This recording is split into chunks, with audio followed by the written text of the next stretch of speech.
নমস্কার বন্ধুরা, কেমন আছেন সবাই? আশা করি সবাই ভালো আছেন। তো চলে এলাম আজকের একটা নতুন পিঠের রেসিপি নিয়ে। আজকের পিঠের রেসিপি হলো ক্ষীরকদম পিঠে। তো কিভাবে বানাবো আর কি লাগছে এই পিঠেটা বানাতে দেখে নেব স্টেপ বাই স্টেপ। চলুন শুরু করা যাক আজকের রেসিপি। খুব সুন্দর একটা রেসিপি শেয়ার করলাম। আশা করি আপনাদের ভালো লাগবে। তো চলুন শুরু করবো আজকের রেসিপি। তো বন্ধুরা, ক্ষীরকদম পিঠে বানানোর জন্য আজকের আমি আগে দুধটা বানিয়ে নেব, ক্ষীরটা বানিয়ে নেব আগে। তো এখানে দুধ নিয়ে নিয়েছি আমি 500 গ্রাম লিকুইড দুধ। এটাকে ভালো করে ফুটিয়ে আমি ক্ষীর বানিয়ে নেব। ভালো করে এটাকে ফুটিয়ে নিতে হবে, দেখুন এমনভাবে। তো দুধটা আমার ভালো করে ফুটে গেছে। এবার একটু দিয়ে দেবো এখানে মোটা করার জন্য 2 টেবিল স্পুন চালের আটা। 2 টেবিল স্পুন চালের আটা দিয়ে ভালো করে মিশিয়ে নেব। এমনভাবে ভালো করে ক্ষীরটাকে বানিয়ে নেব। দেখুন খুব সুন্দর একটা রেসিপি, অবশ্যই বাড়িতে ট্রাই করবেন। আর যদি বাড়িতে ট্রাই করেন কমেন্টে জানাতে ভুলবেন না রেসিপিটা আপনার কেমন লাগলো। তো বন্ধুরা, এটাকে ভালো করে আমি হালকা আছে ভালো করে এটাকে ক্ষীরটাকে বানিয়ে নেব। দেখুন এমনভাবে। তো চালের আটাটা ভালো করে গলে গেছে, দেখুন মোটা হয়ে গেছে। আরও 2-1 মিনিট ভালো করে এটাকে আমি ফুটিয়ে নেব। দেখুন এমনভাবে ভালো করে ফুটিয়ে আমি হালকা আঁচে ভালো করে ফুটিয়ে নেব। তারপরে এখানে দিয়ে দেবো আমি 1 কাপ নলেন গুড়। তো আপনি চাইলে এখানে চিনিও ব্যবহার করতে পারেন। তো আমি এখানে নলেন গুড় দিয়েছি। নলেন গুড়টা দিলে কী হবে, খেতে খুব টেস্টি হয় আর সিজনের জিনিস খুব ভালো লাগবে। তো বন্ধুরা, গুড়টা দিয়ে আমি আরও 4 থেকে 5 মিনিট এটাকে ভালো করে ফুটিয়ে নেব। দেখুন এমনভাবে খুব টাইট হয়ে গেছে, আর একটু টাইট করে এটাকে আমি নামিয়ে নেব। দেখুন এমনভাবে ভালো করে মাখিয়ে নিতে হবে হালকা আঁচে। আর জোর দেওয়া যাবে না, তাহলে পুড়ে যাওয়ার ভয় আছে। তো এটাকে হালকা আঁচে ভালো করে আমি এটাকে রেডি করে নেব। দেখুন বন্ধু কত মোটা হয়ে গেছে। তো আমার ক্ষীর প্রায় রেডি হয়ে গেছে। তো এটাকে আমি এবারে নামিয়ে নেব। দেখুন কত টাইট হয়ে গেছে। এটা ঠান্ডা হয়ে গেলে আরও খুব সুন্দর টাইট হয়ে যাবে। তো এটাকে আমি নামিয়ে একটা পাত্রে ঠান্ডা করতে দেব। খুব সুন্দর একটা রেসিপি শেয়ার করলাম, আশা করি আমাদের ভালো লাগবে। আর যদি আমার রেসিপিটা ভালো লাগে তো চ্যানেলটাকে লাইক শেয়ার সাবস্ক্রাইব করতে ভুলবেন না। আর নতুন নতুন রেসিপি দেখতে চ্যানেলটাকে সাবস্ক্রাইব করে রাখুন, বেল আইকনটাকে অলে সেট করুন। তাহলে কী হবে, আমি যখনই রেসিপি ছাড়াবো নোটিফিকেশনটা আপনার কাছে আগে পৌঁছে যাবে। তো বন্ধুরা, এখানে নিয়ে নিয়েছি আমি চাল বাসমতি রাইস, ভিজিয়ে রেখেছিলাম 150 গ্রাম। এটাকে আমি শুকনো একটা থালাতে ঢেলে দেবো। একটা কাপড় বিছিয়ে একটা থালাতে রেখে দেবো, যাতে বাকি জলটা শোক করে নেয়। যেটা জল আছে বাকি জলটা যেন শোক করে নেয়। তো এটাকে আমি একটা সাদা কাপড়ের উপরে দিয়ে এটাকে রেখে দেবো জলটা টানার জন্য। আর এখানে নিয়েছি আমি রাইস আটা, চালের আটা নিয়েছি, আতপ চালের আটা বানিয়ে নিয়েছি। তো এটাকে আমি একটা ডো বানিয়ে নেব।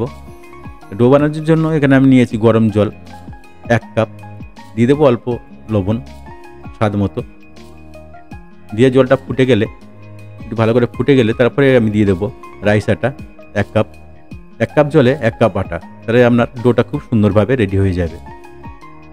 জল বেশি কম দিলে হবে না, 1 কাপ জলে 1 কাপ আটা।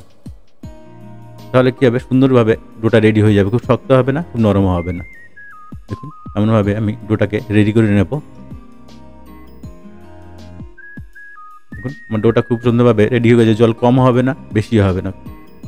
ডোটা খুব সফট হবে না, খুব শক্তও হবে না। চালের গুঁড়ো আর জলের মাপটা যদি আপনি ঠিক রাখেন তো ডোটা কোনোদিন আপনার খারাপ হবে না। তো দেখুন বন্ধুরা, আমার ডোটা রেডি হয়ে গেছে। এটা ঢেকে আমি 2 থেকে 3 মিনিট একটু রেখে দেব। ঢেকে রেখে দেব। তারপরে এটাকে আমি বের করে নেব একটা প্লেটে। দেখুন কত সুন্দর হয়েছে। খুব শক্ত না, খুব নরমও না, মিডিয়াম, যেমন আপনি পিঠে বানাতে পারবেন সেরকম হয়ে গেছে। একটু ঠান্ডা হয়ে গেলে এগুলোকে আমি আস্তে আস্তে পিঠে বানিয়ে নেব। তো চালটা আমার শুকিয়ে গেছে বন্ধুরা, হাতে একটু লাগিয়ে নেব তেল। এবার ছোটো ছোটো ডো কেটে এগুলোকে যে ক্ষীরটা আমি বানিয়েছিলাম সেই ক্ষীরটার মধ্যে দিয়ে দেবো। দিয়ে এটাকে ভালো করে গোল করে নেব। এমনভাবে ভালো করে গোল করে নেব। নিয়ে আমি রাইসের উপরে এটাকে ঘুরিয়ে নেব। দেখুন এমনভাবে সবগুলোকে আমি রেডি করে নেব। দেখুন কত সুন্দর হয়েছে, একটা রাইস ছেড়ে যাবে না উপর থেকে।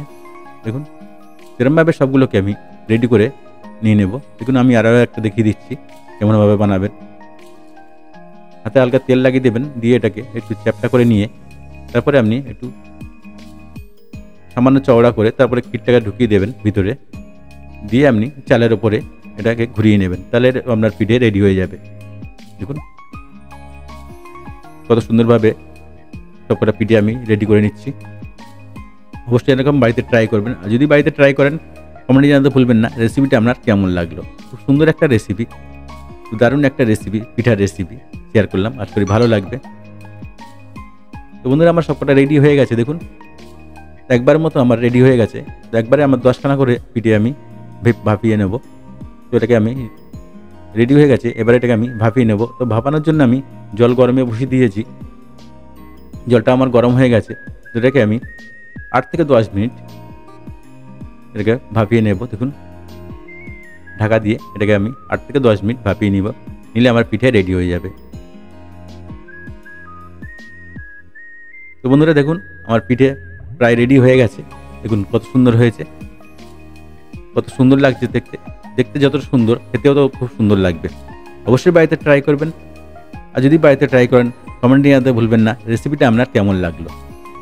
আর নতুন নতুন রেসিপি দেখতে চ্যানেলটাকে সাবস্ক্রাইব করে রাখুন আর বেল আইকনটাকে অলে সেট করে রাখুন। তাহলে কী হবে, আমি যখনই রেসিপি ছাড়বো নোটিফিকেশনটা আমার কাছে আগে পৌঁছবে।